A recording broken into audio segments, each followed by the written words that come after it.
Hey, what's going on, gang? Good afternoon. Hi, greetings, welcome.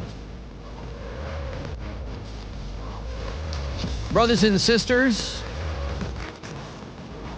comrades and friends, whatever. My name's Alan Cox. Thanks for being here. Say hi to Bill Squire. He's right over there. Hey, get the hoods. Mary Santora is out. Well, we got some friends coming by today. We do. I'm excited. Comedian Derek Cahill is going to join us shortly. He's doing a very early show tomorrow at the Funny Bone. And then the great Robert Kelly will come by later on as well. He's doing the weekend with young Bill Squire over at Hilarities, right around here on East 4th. That's where it is, right? East 4th Street? East 4th Street. In downtown Cleveland? In downtown Cleveland. And it's a whole complex. It's Pickwick and Frolic. Yep. You got the restaurant upstairs, and then Hilarities, the comedy club downstairs. And Pickwick and Frolic is quite an underrated restaurant, if I do say so myself. It is very good. Every time I go to a show at Hilarities and you walk through the restaurant, I always kind of kick myself for not getting a table there before the show. Because I'm like, to your point, I'm like, we should really have dinner. I mean, here you can eat more often at Hilarities too. Yeah. But they have a more truncated menu. Right. If you really want the full experience, you want to sit upstairs, take your time, enjoy the fine dining. You know how I hate Hilarities. truncation. Yeah, I know. And, in the time that we've known Nick Casas, of course, the Grand Poobah over there, and maybe you know this, I've never taken the time to ask him what a pickwick is. I'm pretty clear on the frolicking part. That's more of a verb. What is a pickwick? Has that ever been explained? It's a reference to a novel, I believe. The term pickwick and frolic is from a novel? It's or the word pickwick is?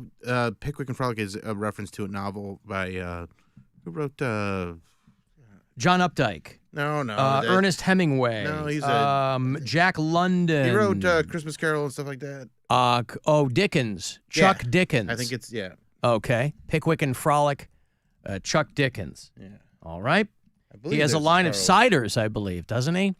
I think it's I heard Dickens a reference. commercial from Charles Dickens won his first literary fame with the posthumous papers of the Pickwick Club. There you go. All right. Well, so in addition to essentially being Cleveland's home for the finest in comedy, it's also literary in nature. And who can hate that? So Bobby Kelly will be in here a little bit later on. Of course, I am all thrown off today because all day yesterday I thought it was Friday. So I don't know what the hell today is. It's also Friday. I'm told it's a Friday. It's a Friday. There's nobody here today, Yeah. but that's how Friday is done around here. I feel like a lot of places are like that these days. I think you're probably right. I was talking to somebody who used to go to an office job, and now and their job, as I understand it, is something where I assumed even post-COVID they were still going in, and they were like, no, I'm mostly a little bit traveling, but I'm mostly working from home. I'm like, wow. So yeah, other than here at iHeart Cleveland, other than the couple of days a week where they ask people to come in. We're in every day. They ask people to come in, salespeople and administrative staff and things like that. I think that's the case with most places like that now, if they have that hybrid system, is if people don't have to be in, they won't go in. And I need a place to go. The people need a place to go. And so, even during the heat of COVID, we went into the studio every single day. And it was nice, honestly. It was nice for the first few months. I've talked about this. It was nice for the first few months. But by the time we got to like month 8 and 9 and 10, and we were the only ones there, it got real weird. It was like a ghost ship towards the end of. And then we moved down here. Yeah. I didn't mind. I mean, listen, backed against the wall, I didn't mind it.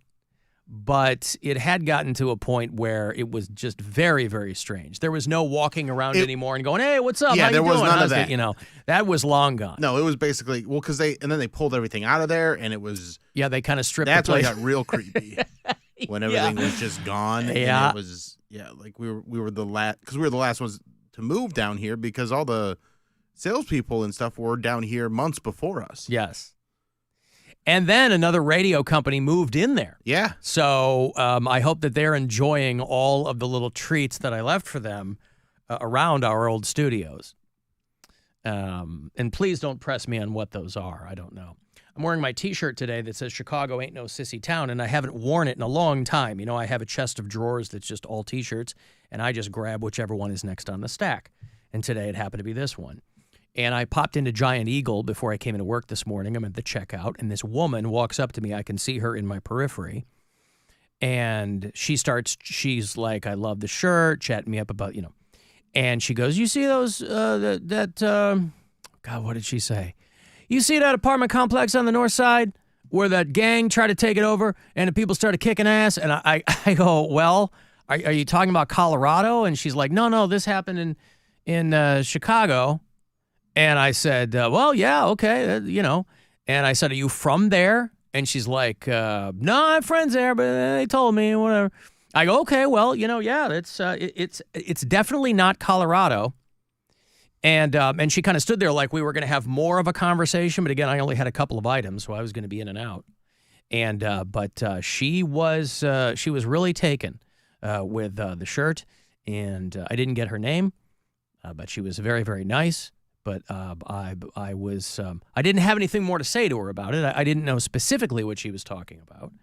And so I feel a little stupid that my parting comment to her was, Chicago is not Colorado, you're right. Because that's one of those things that's, you know, it's self-evident, but I was just trying to kind of understand where she was coming from. And then as I walked away, she yelled out a goodbye to me. And it wasn't like she was some lady you know, like sometimes you'll go into these places and you have to play a little roulette game in your head. You go, okay, who is this random person? Are they a person who A, works here, B, is shopping here, or C, someone completely off the street who's just wandering around talking to people? Those are basically your three choices. And back in the day, you used to know specifically if somebody was working somewhere because they'd have some kind of uniform on. Now it's all out the window. You don't know what's going on. People are wearing street clothes, and if you don't see a name tag, you have no clue what's up. So I assumed, just by process of elimination, that she was somebody who was shopping because she didn't look disheveled enough to have come off the street, wasn't wearing a name tag, but also didn't have any items when she walked up to me. So, again, it wasn't intrusive. She's a very nice lady. But I don't know what to do in a situation like that. What do I say? I go, hey, thank you. But, you know, and I wasn't going to run away. But she was very, very nice. But I wish that I had had more of an anecdote for her, but I really didn't.